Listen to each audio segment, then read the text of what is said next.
Hello. This is the second presentation of what I call pro-life second order. We are in part 1, a critical view of the pro-life movement. This is part 1.1.1, where I'm going to be looking at numbers. I encourage people who are good with numbers, good with data analysis, critique what I've done, try to replicate it, try to take me down. But I guess my bottom line is that numbers do not lie, and I welcome any critique. Here's what I did. I categorized states according to their long-term presidential voting patterns, using essentially the 2000 to 2016 streaks. Categorize states in the long-term Republican states, long-term Democratic states, and states that are considered battlegrounds, states that do not have consistent voting patterns over this span of years.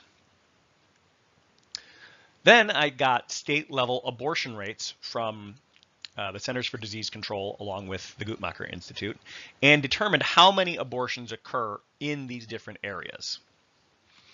Then, assuming that Roe v. Wade is overturned in the short term, apply assumptions about how people would respond to state-level abortion bans based on a state having Republican control. Because, to be clear, overturning Roe v. Wade does not make abortion illegal everywhere.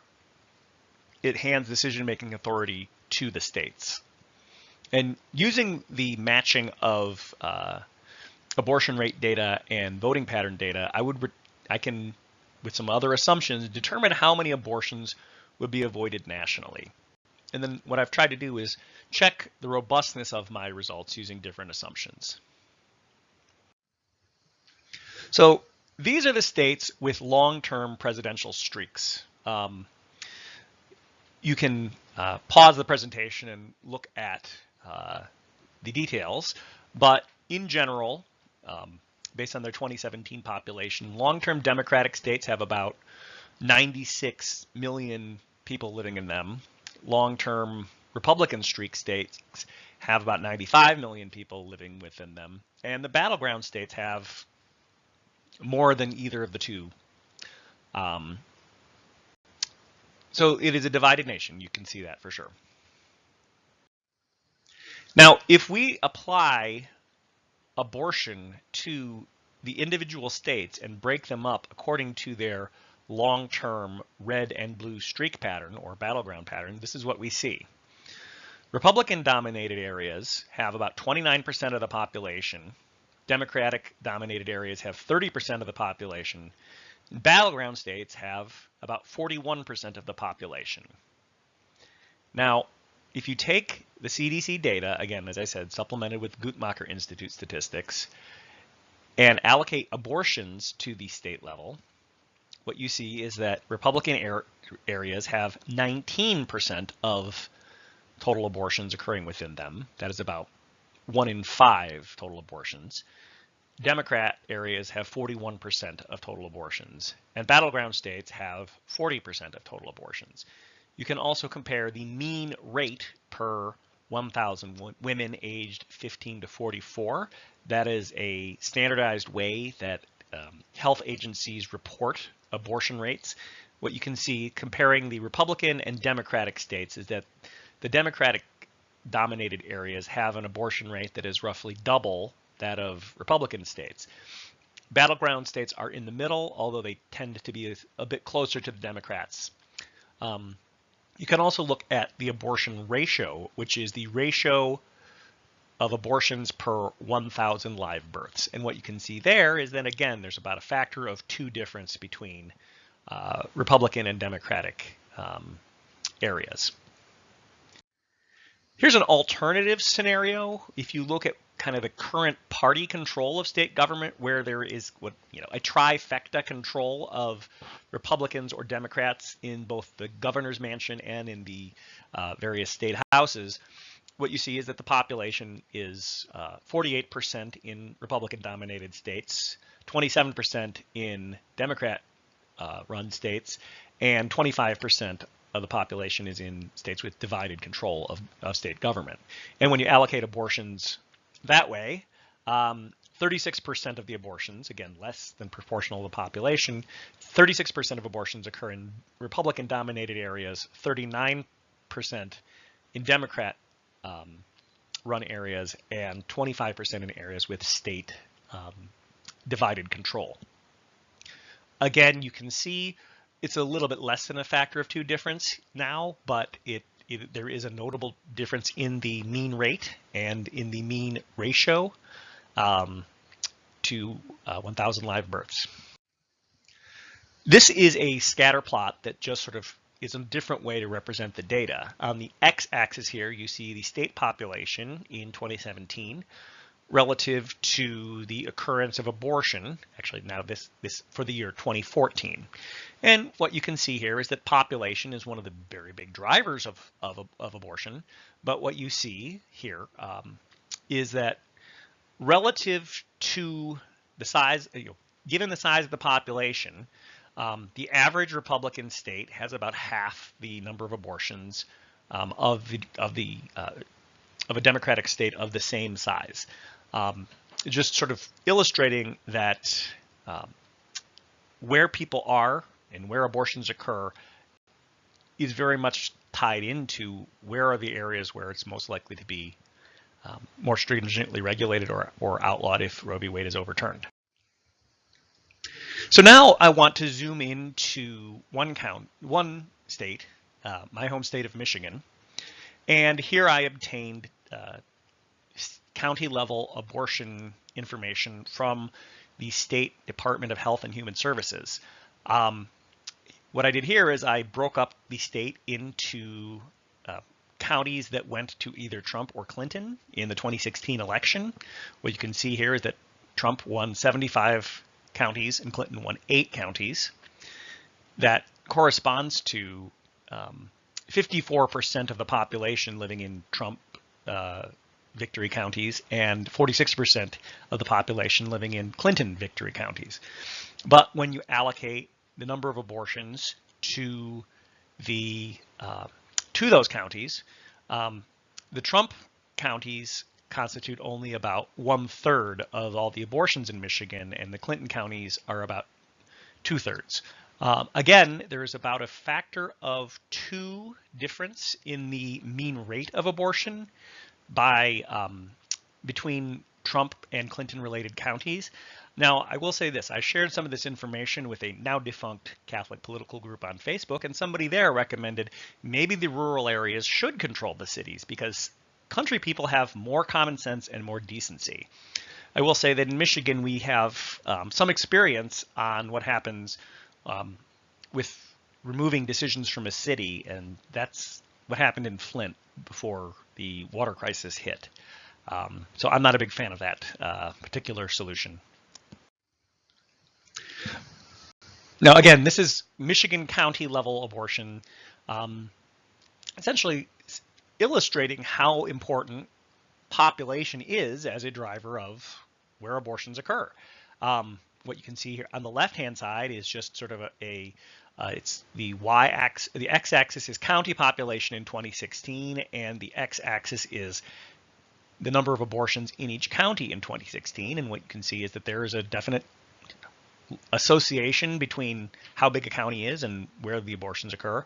And on the right-hand side, this is sort of called a logarithmic axis. This is essentially looking spreading it out a little differently. So every 1 order of magnitude is what you see on the x and y axes. What you see here is that very clearly the Clinton counties tend to be higher in population, and it's largely because of that they have higher numbers of abortions. This brings us to the issue of demographic and geographic alignment. On the state level, the blue states, the long-term the streak states, have greater than proportionate percentages of national abortions relative to the population. That's 41% versus 30%. Red states have less than proportionate percentage of the national abortions relative to the population. That same trend holds at the county level in Michigan, where 8 of 83 counties voted for Clinton, and they had a disproportionate share of state abortions relative to population. So 67% of abortions, 46% of the population. 75 of 83 Michigan counties voted for Trump. 33% of abortions in those counties and 54% of the population. Now, imagine if the pro-life wins, I should say, in quotes. Imagine that Ruth Bader Ginsburg dies. I pray she does not, but before the year 2020 is out. Trump appoints another supposedly pro-life justice in her place. Again, I should note that we do not know how Gorsuch and Kavanaugh would vote if a particular case came to them. But in our situation, we will assume that by 2022, Roe v. Wade is overturned. Based on the long-term voting trends and the current party control of state government, that sort of provides a range here, 19 to 30% of current abortions become illegal very quickly. 39 to 40%, 41% remain legal, and I would suggest promoted in the blue states if if some of the recent legislative moves in those states is any indication. And 25 to 40% will be caught in battleground states, divided government states, where, as I have said, the most likely scenario is gridlock. So these decisions get made. What happens after that? Let's just run through the numbers. Assume that 19 to 36% become illegal right away because they occur in long-term red states. Just an assumption here. 1/4 remain in the state and still occur by black market. 1/4 travel to nearby states with legal abortion, and 1/4 are among women who don't receive an abortion as a result, and these women are going to be generally poorer, less educated, and less able to access an abortion provider.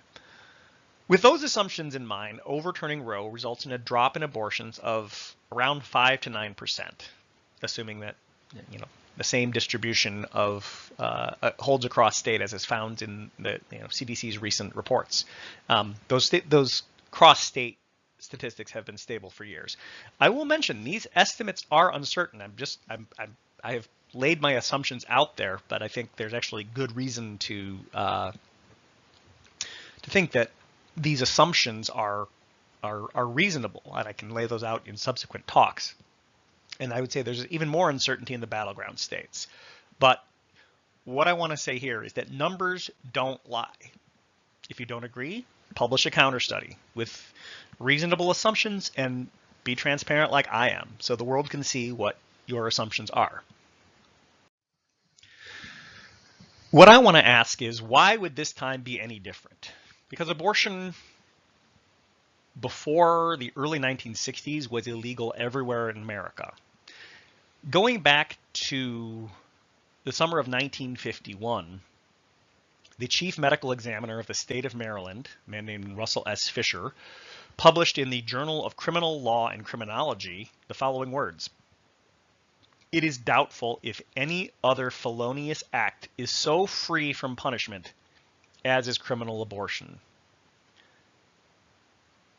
I want to simply ask the question, why would this time be any different? I want to provide the sources that I have used. Here are links to the CDC abortion surveillance reports.